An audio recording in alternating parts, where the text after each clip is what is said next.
This is an interview on the 4th of November 2007 with Stuart James Murray, VX135919, V220067, Private 39th Battalion, Headquarter Company, 3 Platoon.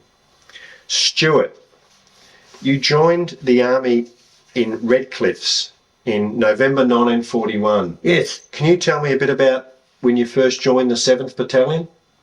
Yes, when I was called up about 2 or 3 weeks before the 5th of November, and I was working at the car packing shed then in Red Cliffs, and lived in Red Cliffs too. And me and some of my mates were called up at the same time. My brother-in-law actually was one of them, and well, he wasn't then, but he is now. And we had to go by train to the Balcombe, where the 7th Battalion was located. And we was asked there which company we'd like to go into, and I preferred the Headquarter Company because I wanted to go into the transport, be a transport driver. But anyway, I didn't get that far before we were asked to go to the 39th Battalion in Darley. And can you tell us a bit about how you were chosen for the 39th Battalion? There's a bit of a story behind that. Yes. When they asked for volunteers to go into the 39th, well, in Headquarter Company, they didn't get enough volunteers. There was 4 short. So they decided to put the names in a hat, which they did, and they drew 4 names out. And one of the ones that was drawn out really had a pretty good excuse why he didn't want to transfer from the 7th to the 39th. So they decided to put the names, all the names, back in a hat again to get another one to go with the 3 that was already drawn out. And they drew it out, and it was me. It was my number came out, and that's how I come to get into the 39th Battalion, which I didn't really mind at the time. It was quite an experience, really. We knew then that we were going to New Guinea eventually, and that's the way I got into the 39th. So you left the 7th Battalion and then went to Darley with a few of your mates to join the 39th. What was Darley like? What was the training camp at Darley like? Well, I thought Darley was pretty good.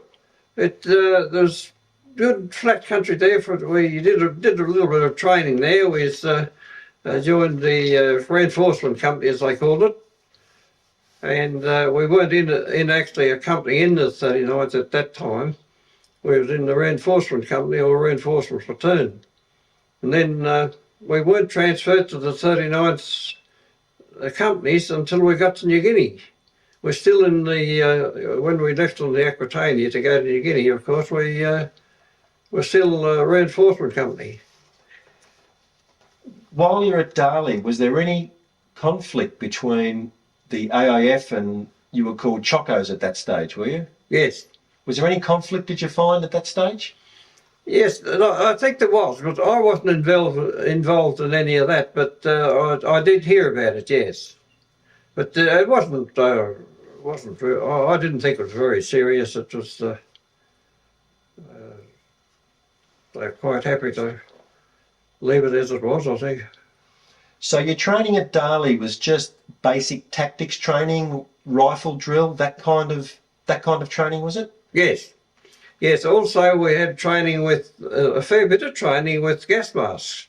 And that used to worry me a bit, to get gassed in New Guinea.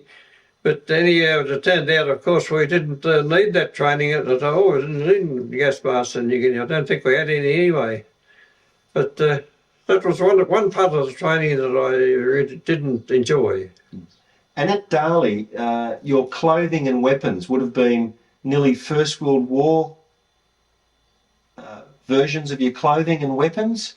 Yeah, the weapons were old, of course, old Lewis guns, but The rifles were the same, the 303s. But the clothing, I can't recall much about the clothing. We wore shorts, khaki shorts and khaki shirt, which we still wore when we got to New Guinea, but we had to hand those in for the other jungle clothes then. But no, I can't recall too much about the clothing. We got issued with a uniform, which was quite nice. But when we first got there, we was using second-hand clothes, and I remember I couldn't get one part of the clothing to fit me, so I had to use civilian clothes for a couple of weeks until the others were supplied. But that was only, well, it wasn't a problem really. The 39th being a new battalion and virtually totally volunteer, how was the morale in the battalion? It would have been very high, even at Darley? It was pretty good. It wasn't so good when we got to New Guinea, but it was pretty good at Darley. Well, we were pretty good at our reinforcement company anyway. It was everybody seemed to be fairly happy there with apart from the training with the gas mask, of course. But yeah, it was all right. And following your short training at Darley, you then took the train. You were told you were going to New Guinea. Yep. Did you take any leave to go back to Red Cliffs? Yes. Yes, that was, we had, I think, 6 days, or might have been 7 days. I think it was more like 6 days we had leave. And I remember my future wife, I was still going with her then, and she had to go to Melbourne for some reason or other. So when I came back off leave, I bypassed Bacchus Marsh, where we got off for Darley, and went to Melbourne to see her. And then when I saw her, I came back to Bacchus Marsh and got off the train. And but they didn't charge me any more didn't charge anything for that. They didn't just let me do what I liked. And yeah, it was pretty good. What did your parents think about you going to New Guinea? Because your father was a returned soldier from Gallipoli, wasn't he? So what did your parents think about you going overseas? Yes, well, he gave me some advice. One of the things he said to do was not to volunteer for anything, but to do your service, to do your duty, but don't volunteer for anything. If you got to do it, well, do it, but don't volunteer. That was one of the advices he gave me. I did volunteer for the AIF after that, but... Because you would have been under 21. Yeah, 19, yeah. And that's very young to be leaving the country. It was very young to be going to I think there was younger ones than me. One of my friends, Freddie Lewin, his wife was there last night. I think he was 17 when he left, but there wasn't too many younger than me, I don't think. But he was one. Do you remember much about the trip to Sydney on the train? On the train? Up to Sydney to get the Aquitania? No, I don't. It was rather boring, I thought, but otherwise it was there's nothing special about it, I don't think. How did you feel about finally leaving Darley and heading up to Sydney? Was there a lot of excitement amongst the boys? Yes, it was quite exciting, really. It was part of our duty, so we didn't. Nobody complained about it or seemed to be upset about it. Everybody seemed to be quite happy that that's what we were doing. That was our job. Most of the boys probably hadn't even been out of Victoria at the time, had they? No, that's right. I'd hardly been out of Mildura, out of Red Cliffs actually, but yeah, it was quite an experience, really. I went to the club in Sydney, where one of our old friends was the manager there, And he took me and one of my mates for a drive over the Sydney Harbour Bridge, and it was quite interesting, really. We had a couple of hours off before we transferred from the to the ship, to the Aquitania, and it was quite interesting, actually. The Aquitania was a large ship. My word. How was that? Yeah, well, I think I got lost on it 2 or 3 times, but well, there was games played there. It was, some of the fellas had a can of some sort, and you stood back about 3 or 4 paces and threw coins at it. And any coin that landed in the can, that was the belonged to the person that run the business. Any that missed the can, well, they were yours. Any that's laying around it, if you missed it, well, that was yours. But it happened that a couple of times, a couple of fellas were pretty good at it, and they collected everything. They never missed a coin. So I'll never forget that. Were you sleeping right down in the bows of the ship at that stage? We were sleeping below the waterline. That's right. The 3rd Reinforced Company went onto the ship first, and they went right down. And what do you think about that? Well, I was a little bit concerned about it. That was one thing that did concern me a bit. I thought if we got hit with the torpedo, there's not going to be much chance for us to way down there. But anyway, nothing happened, so it was quite all right. On the way up, do you remember any submarine alerts? No. No, I don't think we had any. I don't remember any alerts at all. There could have been, but I don't remember them, no. There was no rifle training or drill done on board on the way up? No, there was there was really no room for anything. It was just, I think there was 3 battalions on the ship, and as well as the crew, and I think the 3rd Battalion was there, and the 49th and the 53rd. No, there wasn't much. I think we had a parade or something.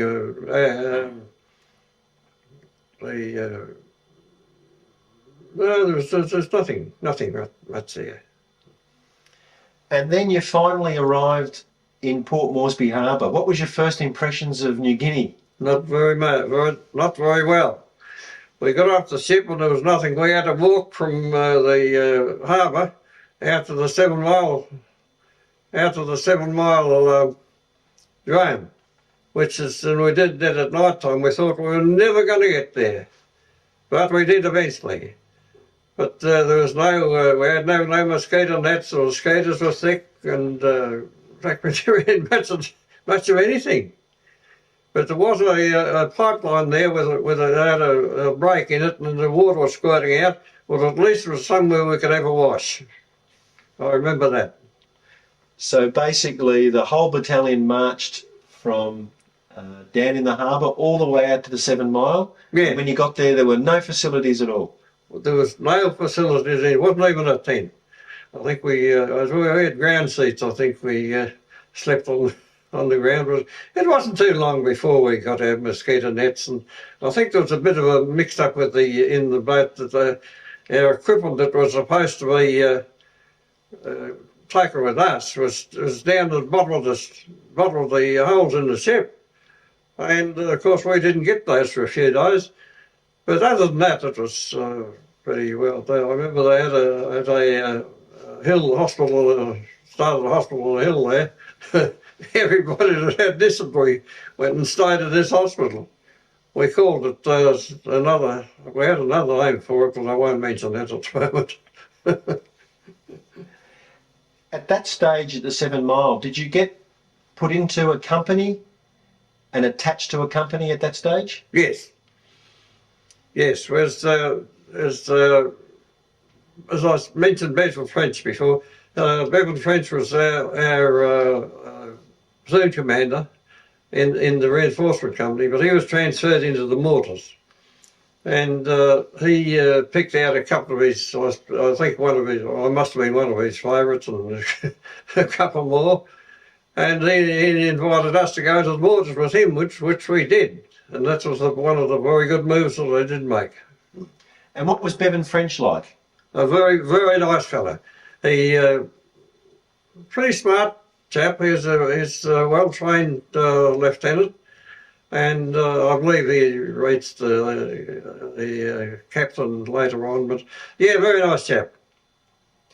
So, joining the mortar platoon, you would have undertaken some mortar training at the 7 Mile drone? That's right. Yes, I remember we went out to, I think it was Bootless Bay, I'm not sure. We went out there with after I'd had a little bit of training back at the camp. We went out there and we fired the mortars out into the sea. There was a floating drum out there. And we had to fire our mortars out into the sea. And I remember when the drill was finished, we had a boat there, and I was one that, and 2 or 3 others, rowed out to have a look at the drum to see if there's any holes in it. And I think we found one. So I don't know whether our firing was very straight or not. Did you get more accurate as your training went on with the mortars? Oh yes. Oh, as we trained, we learned about the zone of desertion and dispersion, and we did some more firing on land, of course, and we could see where the bombs were landing, and yeah, we got better at it. Got faster too. These were 3-inch mortars, were they? These were 3-inch mortars? Trench mortars, yeah. No, not trench mortars, no. 3-inch what mortars? Name was? No. Were they 3-inch mortars? 3-inch, yes. Yeah, 3-inch mortars, yeah. Did you have to carry the mortars anywhere, because they look to be very heavy? They were heavy, all right. Took one person to carry the barrel and one to tripod, and the other one had to carry the base plate. Later on, the base plates got a bit heavier. They reinforced them a bit because they decided that we could fire these mortars further than 1,600 yards by putting 3 extra charges in the tail of them. And I don't know how far they would fire, but they certainly fired further, and they made a bigger noise too.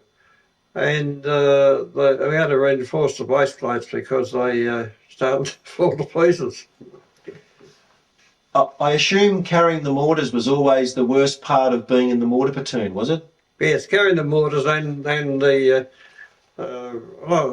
Eventually I got to the number 1 on the mortar with controlling the sights, and I had to carry the base plate, which was heavier after it was reinforced. But the ones that had to carry the ammunition, they really had a load. They had 10 pound a bomb, and we had 3 or 4 of those. It was a fair load. And the tripod was rather an awkward thing to carry. You could carry it on your back, but it was very awkward. The barrel wasn't too bad. It was fairly straight.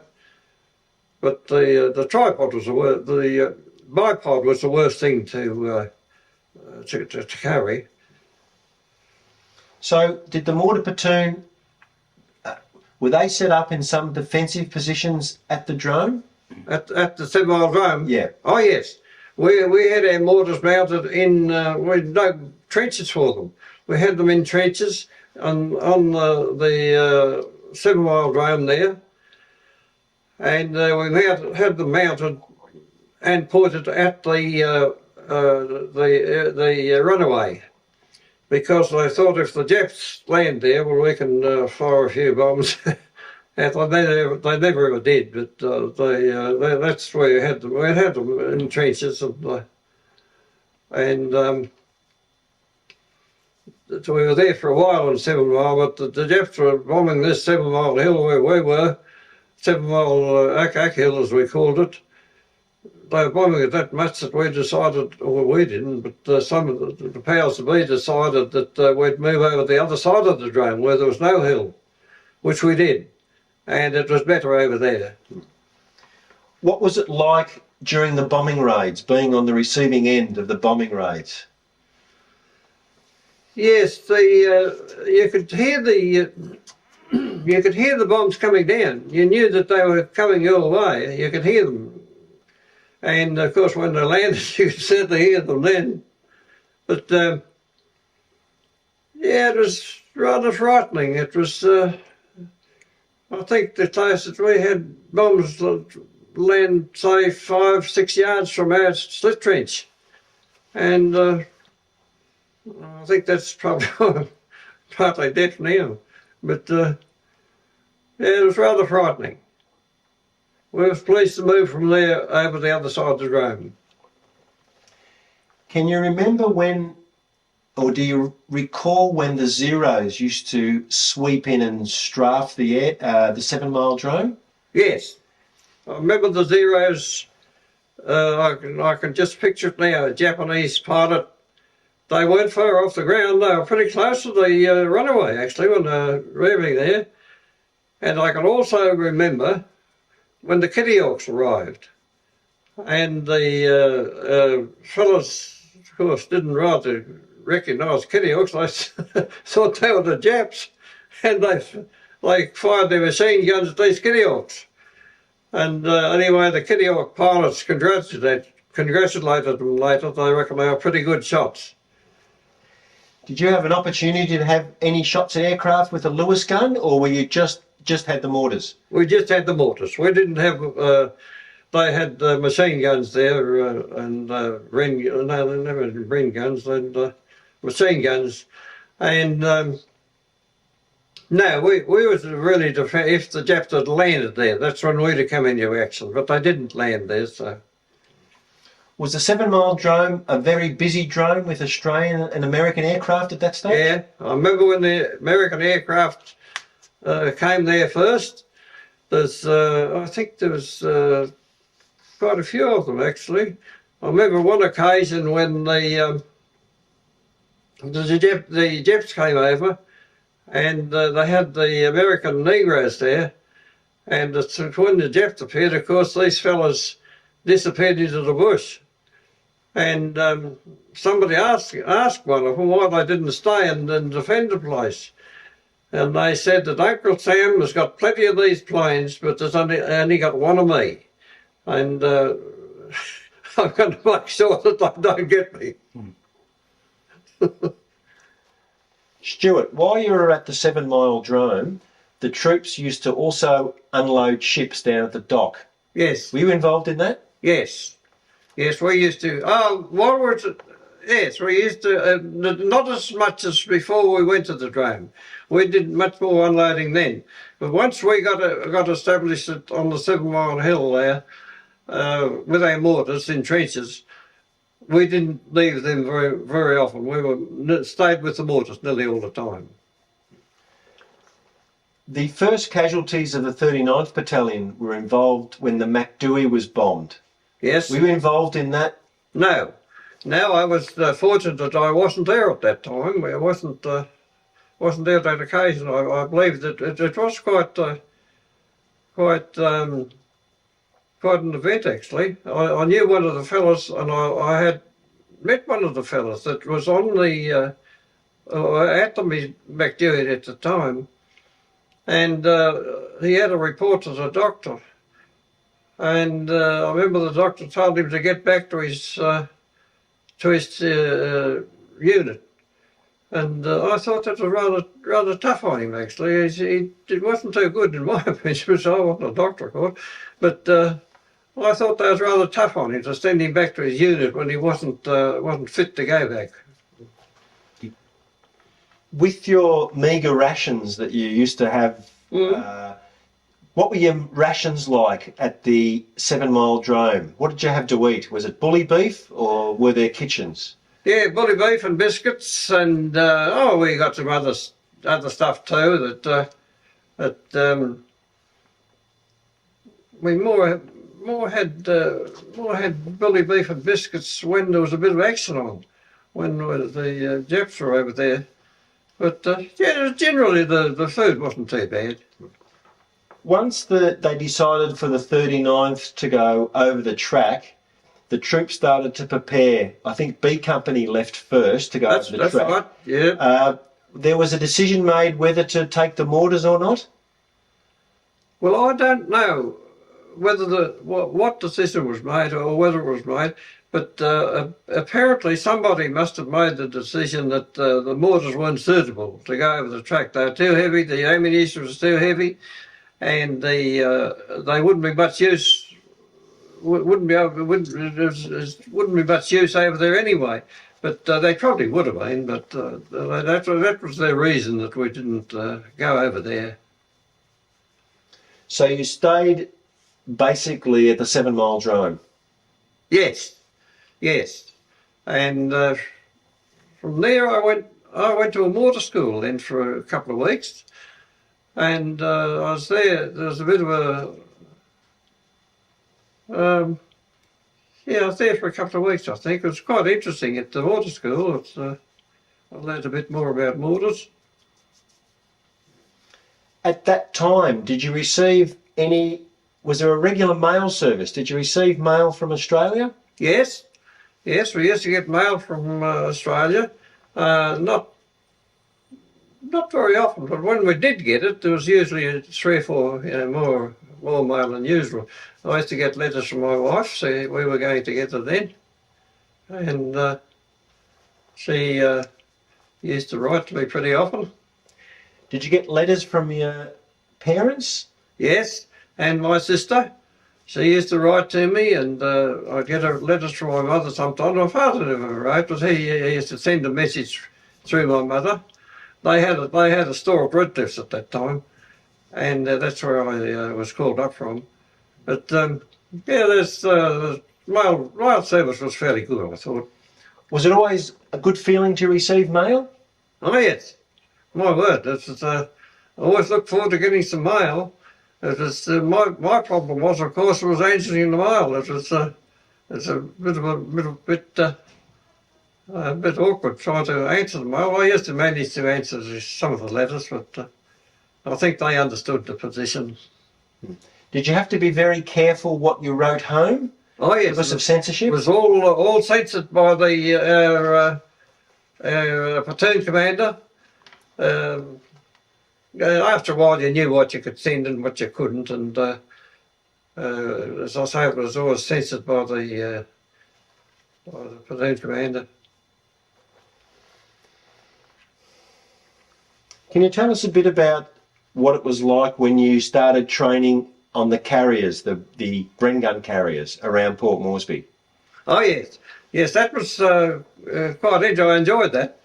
Our instructor was a bit critical of me. He reckoned I was a bit overconfident. Well, he probably was right too, because I thought I was a better driver than I actually was. And what were they like to drive, the Bren gun carriers? They were good on good flat ground, but you had to be careful of course there wasn't too many asphalt roads there in Port Moresby, but if you got on one of those, you had to be careful of putting your brakes, right or left brake on, they spin around on the real smartly. But they had they were good to drive on the road. They had what they called displacement, that you could drive them and turn wide corners without applying the brakes. Well, of course, it was quite safe to do that. Well, then you had a sharp corner, you had to apply brakes for them to turn. At that time in Port Moresby, were you still a private? Did you get any kind of promotion at that stage? I got an extra shilling a day. I was called a driver mechanic, but that was the only promotion I got. But an extra shilling a day was quite good. Driver mechanics got that. And in the Bren gun carriers, you would have driven probably all the way up to Koitaki at the time, from Port Moresby to Koitaki. Was there a road up there then, and you were driving up there? No, I think that happened before we got the carriers, because we had a march up there, walk. And I remember in our platoon, I was the only one that walked the whole distance. The others got 3 rides on trucks or anything went past, And I remember I was the only one. I don't know why I thought I was rather clever to do that.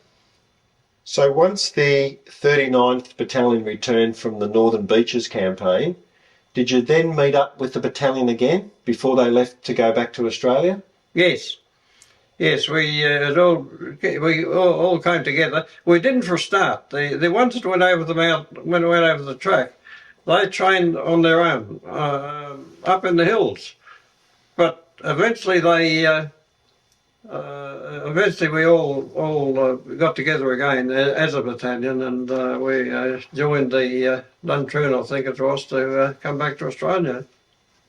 And you went back to Queensland, or did you go back to Melbourne first and back to Victoria? We come back to Queensland for a start at Wandekla, and then they gave us, I think it was a fortnight's leave.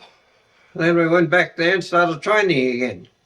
When you went back on your fortnight's leave back to Redcliffs, what was that like? Was your family very happy to see you and your future wife? Oh yes, oh, they were very pleased. My father was working at one of the packing sheds at the time, and my sister was with me, and my father had tears in his eyes. He says, "That pleased to see me." Because you'd been away for a fair time in New Guinea. Yes. And the newspapers would have been full of all the battles up there, so they would have been very concerned about you. Oh yes. Oh, they were concerned, all right, but I don't think my father worried so much, of course, him being very experienced in the army himself. But my mother used to worry a lot.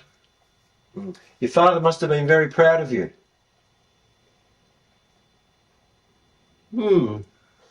I guess he was. He didn't show it very much, but I guess he was, yes. I was proud of him, of course, being an Anzac. But yes, he was. I think he was quite happy that. And after you leave in Redcliffs at home, you travelled back to Queensland, to Wandekla, to rejoin the battalion before it was disbanded? Yes, we went back to Queensland, to Wandekla up on the Atherton Tablelands, and I was there for a few weeks, not many weeks, until we were disbanded, and they held a parade, a battalion parade, to explain to us what was happening, and as there wasn't enough reinforcements for the other battalions, and then the ones that had VX numbers, which I had, went to the second, and the ones that still had V numbers that hadn't joined the OF, I'm not sure where they went. They didn't come with us, of course, into the second. How did you feel about the battalion being disbanded? What was the feeling amongst the boys? They were fairly. Most of them were fairly disappointed. It was a fairly disappointing time, but we were made that welcome in the second that we soon got over that. It was they were very good to us. Because you were basically chocos going into an AIF battalion, but you'd seen a lot of the battalion had seen a lot of action in the Owen Stanleys, and Cameron was also the commanding officer there, wasn't he? Yes, yeah, Owen Cameron, yes, which was a very fine fellow. I think he's a Tasmanian. I'm not sure. I think he comes from Tasmania, but anyway, it doesn't matter.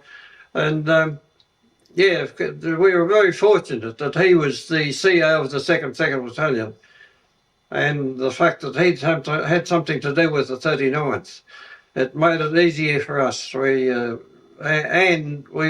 found some very good friends in the second. And when you transferred, basically no one was demoted in rank when they transferred to the second.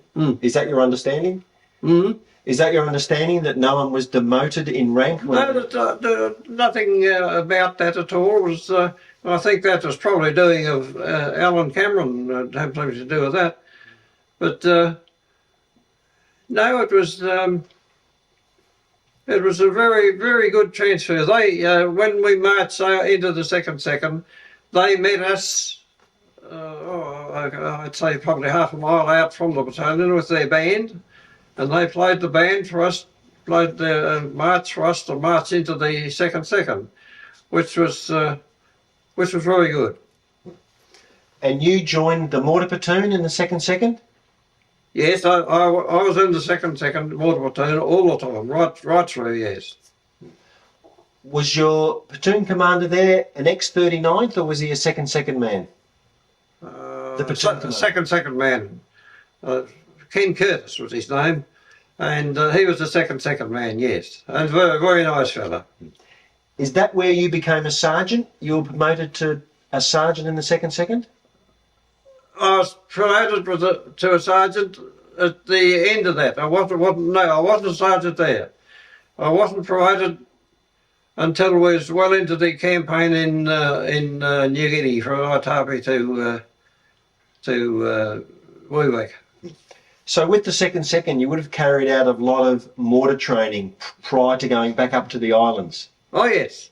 Oh my word, yes. We used to, especially mortar drill. We used to have mortar drill. I've got, in fact, I've got a photo there of me with the mortar platoon. Yes, yeah, we did a lot of work, especially close order drill, that sort of thing. And the mortar platoon were a good bunch of blokes? Oh, fine bunch, yeah, lovely fellas. They're all good fellas. That's from 39th and the second fellas. Yeah, nice blokes. Then you went back up to New Guinea, up to the Wewak Aitapi campaign. What was that like up in New Guinea again? We were fortunate. The second travelled down the beach. The other units like the 2nd, 7th, and those they were out in the jungle. But we were very fortunate in the 2nd that we advanced along the beach. So we really only had one side of us to look after the Japs. But and the other side was the ocean, of course. But we had the easiest time. And were the mortars in a fair bit of action in that campaign? Oh yes, yes. We had. I remember we fired the mortars for 3 days and 3 nights without stopping, and it was all just all about knocked out after that lot. But we had a battery of mortars of four mortars lined up in the jungle, and we had the trees cleared and that sort of thing to make the bombs didn't hit trees. And it was the noise went on for three days and 3 nights. It was bad enough our end. I don't know what it was like at the other end of the Japs were. Did you have good communication? Did you have a mortar spotter at the front? Did you have good communication from the front line to tell you where the mortars were falling? Oh yes, very good. We had radios and also telephone lines that they'd load a line, and our OP would be, observation post would be out in probably up a tree sometime. And yes, we had good communications there, very good. And you ended the war up on that campaign with the 2nd. You ended the war up there with the 2nd. That's right. The war finished when we were up on the hills out from Wewak, and it took a little while to convince the Japanese that the war had finished, but eventually we did. And I remember a mate of mine was a corporal. He wasn't in the mortars, but I knew him very well, and he unfortunately was killed after the war finished. We had own guns then, and he picked up his own gun, and it went off and shot him in the chest. It was very unfortunate for him. Was the war had already finished when that happened. It was very sad. And then you went back with the 2nd back to Queensland when the war finished? No. We were the original ones of the 2nd left Wewak to go home. Us younger fellas, the ones we had a point system that you had a number of points before you could get discharged. Well, I only had 30 points because I wasn't married and I was fairly young, and I went to the 4th Battalion. I was there for a while, and That's I was a sergeant then, of course. I was a sergeant at a platoon. There wasn't a water platoon, which was just ordinary platoon. And it's only real just people take their adamant tablets for malaria and that sort of thing. And then I was transferred to they decided to open a school for the people that weren't ready to go home. And they, anybody wanted to learn something, so I was sent there to be a sergeant there with a captain to make sure that the people took their adamant tablets to prevent malaria and that sort of thing. But when we got there, well, when I got there, they decided that they wouldn't have the troops at the school. They'd bring them in trucks every day, each day to the school. So that left me with nothing to do. So I made, I did a bit of learning work there myself with leather work and a little bit of typing and that sort of thing myself. That's all I had to do, really. There's another unfortunate experience there was another fellow died. This is well after the war finished. I remember I had going to paint a notice board. So I had to paint, it was too thick. So I decided to go down to the Q store and see if they had something I could mix with this paint to thin it so I could use it. Well, the Q store fellow gave me some liquid stuff in a can, and I took it back to our camp to mix with this paint so I could use it, but it wouldn't mix with the paint. And there was a Russian fellow there, and they asked me what I had there, and I said, "Oh, well, I've got some stuff here that won't mix with the paint. It's like water and oil." And he had a look at it. And he said, "I'll have that." I said, "What do you do with it?" He said, "That's alcohol." So he mixed up a brew, and he made a brew, made of potatoes, and mixed this alcohol with it. And it wasn't too long before getting towards it was Christmas time then.